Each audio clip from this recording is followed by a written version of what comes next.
Buenos días, amigas y amigos. Gracias por estar con nosotros. Antes de comenzar, quiero ofrecer una disculpa porque estamos transmitiendo en vivo y hemos tenido una falla con el internet. Ustedes saben que la tecnología no tiene palabra, pero les pido una disculpa a nombre de mis compañeros. Y bueno, voy a empezar a platicar con ustedes sobre las conductas que tipifican la defraudación fiscal. La defraudación fiscal está contenida en los artículos 108 y 109, que son las equiparables del Código Fiscal de la Federación. ¿Y qué son estas conductas de defraudación fiscal? Bueno, el artículo 108 del Código Fiscal de la Federación nos establece que comete la defraudación fiscal quien con uso de engaños, aprovechándose de errores, omite total o parcialmente el pago de las contribuciones fiscales, obtiene un beneficio personal, pero le genera un perjuicio al fisco federal. De tal suerte que, necesito, me cambien la lámina, por favor. De tal suerte que nuestro material está a disposición de ustedes. El artículo 108, que es el que les acabo yo de comentar en estos momentos, pues establece esta disposición. Así es que los contribuyentes que se ubiquen en estos supuestos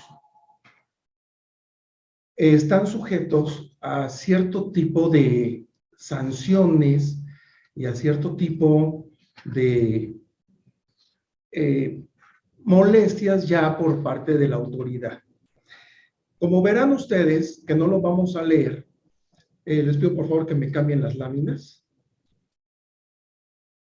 La siguiente. Aquí estamos relacionando algunas de las conductas que tipifican el delito de defraudación fiscal. Sin embargo, bueno, pues no, como les comentaba, no vamos a leer estas conductas. El material va a estar a su disposición. Vamos a ver la siguiente, por favor. Otra más. Y las conductas de defraudación fiscal equiparadas son aquellas que por analogía se asemejan a las que establece el artículo 108, teniendo algunas variantes. Bueno, si bien es cierto, estas conductas anteriormente, la ley preveía que el infractor, una vez que fueran conocidas por las autoridades fiscales, que regularmente era a través de las facultades de comprobación del fisco federal, podía determinar si incurría en estos supuestos y si era procedente, en todo caso, la querella a través de la Procuraduría Fiscal, a través del Ministerio Público Federal, que en donde el SAT se querellaba por verse agraviado en sus intereses como fisco. Entonces, de tal suerte que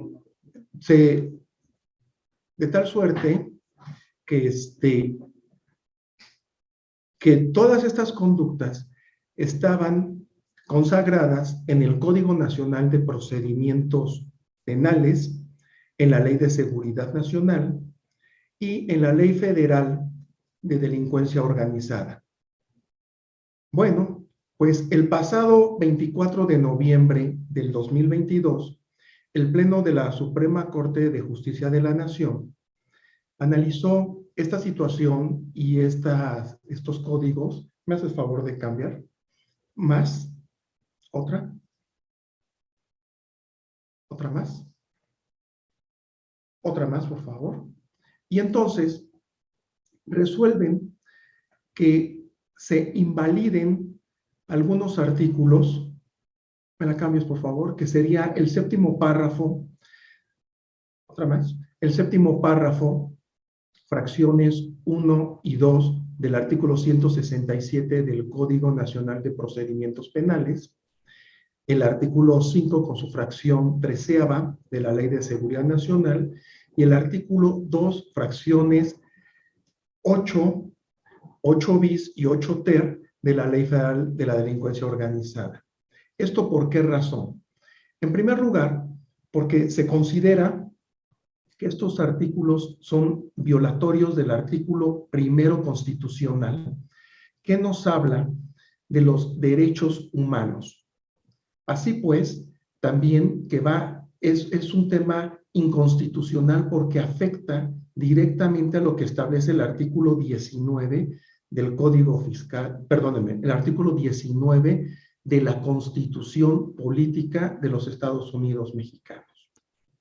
Siendo así, entonces vamos a platicar de qué hablaba el artículo 167 que invalidó el Tribunal Supremo de México. En estas fracciones se consideraba como un delito grave y susceptible de la privación de la libertad, la defraudación fiscal, el contrabando, la expedición, venta, enajenación, compra o adquisición de comprobantes fiscales que no tuvieran una razón de negocio, que ampararan operaciones que no hayan sido realizadas o que el contribuyente no contara con los activos fijos, el personal, la infraestructura, que no estuviera localizado y que no pudiera prestar el servicio, comercializar, distribuir o producir los productos a los que se dedica. Todo esto está consagrado en el artículo 69b del Código Fiscal de la Federación, así como del artículo 5A de dicha disposición. Luego entonces, por favor cambiamos,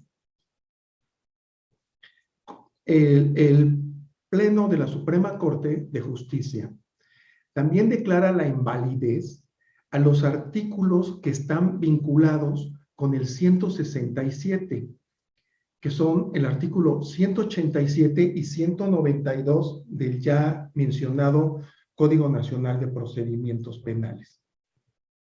Entonces, ¿qué es lo que sucede? ¿Cuál es la novedad ante esta situación que estamos platicando? Miren ustedes. Ante esta invalidez de estos ordenamientos, no quiere decir que la autoridad ya no va a considerar los delitos fiscales. Sí, si una vez que están descubiertos dichos delitos fiscales por las autoridades fiscales, el SAT concretamente, ante posiblemente procedimientos profundos como podría ser una revisión de gabinete o una visita domiciliaria, entonces el imputado llevará todo su proceso fuera de la prisión. ¿Qué es lo que sucede? ¿Por qué el máximo tribunal toma esta decisión? Porque se considera, como ya comentaba, que es violatorio de las disposiciones del artículo 1 y del artículo 19 constitucional. Así, de igual manera, se considera que México no está acatando lo que disponen los tratados internacionales en los que es parte. De igual manera, tampoco se está apegando a los lineamientos que establece la Corte Interamericana en materia de los derechos humanos. De tal suerte que se considera que la prisión preventiva oficiosa, pues, deberá llevarse ante otros delitos que contempla el Código Penal, pero no en esta materia que es una materia administrativa, porque se dice que después de haberlo analizado, no se considera que se haya una afectación directa a la seguridad nacional. Por eso también se invalida el artículo 5, la fracción 13, de la Ley de Seguridad Nacional. Anteriormente se consideraba que si participaban 3 personas o más en estas operaciones que ya comentamos o en la compra-venta de comprobantes fiscales sin que haya una razón de negocio, sin que haya una razón de existir esta operación, sino simplemente la comercialización para efecto de erosionar la base gravable del pago del impuesto correspondiente, o en su caso, que sean utilizados para solicitar devoluciones de saldos a favor que por obvias razones son improcedentes. Entonces, si participaban 3 o más personas, la Ley Federal de Delincuencia Organizada contemplaba estas acciones. Entonces, ahora el Pleno de la Suprema Corte dice, invalida este artículo y ya no lo considera como un tema de delincuencia organizada. Ahora bien, si bien es cierto, se le da plena validez al artículo 13 bis del Código Fiscal de la Federación. Nos vamos a esa lámina, por favor. Esa es. Y en donde, como podrán ustedes ver, sí le dan plena validez porque cumple con los principios de proporcionalidad, de equidad, y en donde sí se ve que hay un respeto al principio de legalidad. Este artículo 13 bis, en su último párrafo, está vinculado con el artículo 400 bis del Código Penal Federal. Este artículo que acabo de mencionar se encuentra en el título 23º del capítulo 2, que habla de las operaciones con recursos de procedencia ilícita. Y si nos vamos a este artículo 400 bis del Código Penal, hace referencia también al 113 del Código Fiscal de la Federación, por lo cual ambos tienen plena validez para su ejecución en caso de que estas situaciones ocurran. De tal suerte que entonces un contribuyente que haya llevado operaciones o haya realizado actos jurídicos que puedan entrañar en materia de defraudación fiscal o sus equiparables, podrá llevar todo el proceso fuera de la cárcel. Ya no es como antes. Sin embargo, pues los legisladores y el Congreso de la Unión, pues estarán previendo que ya ante ciertas situaciones muy específicas que pueda en un momento dado señalarse en ley, que la ley lo distinga, entonces sí podrá llevarse a cabo la prisión preventiva. Mientras esto no ocurra y no esté especificado en ninguna ley, pues será imposible. Es decir, ya no será de aplicación general, sino por excepción.